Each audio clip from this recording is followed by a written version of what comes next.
اللہم صلی علی محمد و آل محمد۔ یہ مقام امام زمانہ ہے نہر فرات کے اوپر۔ یہ وہ نہر ہے اور یہ وہ مقام ہے جسے نہر القمہ کہا جاتا ہے، اور اس مقام سے، اس جگہ سے مولا غازی عباس علمدار علیہ السلام، عباس ابن علی علیہ السلام نے یہاں سے مشک بھری تھی پانی کی، اور یہاں سے مشک بھر کر روانہ ہوئے، جسے تیروں سے چھلنی کر کے اس میں چھید کر دیے گئے۔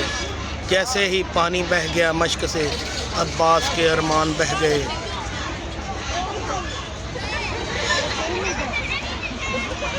یہاں پہ زائرین آتے ہیں اور اس مقام کی زیارت کرتے ہیں۔ دعا ہے کہ پروردگار ہر مومن مومنات کو اس مقام کی زیارت نصیب فرمائے۔ اللہم صلی علی محمد و آل محمد وعجل فرجہم قائم آل محمد۔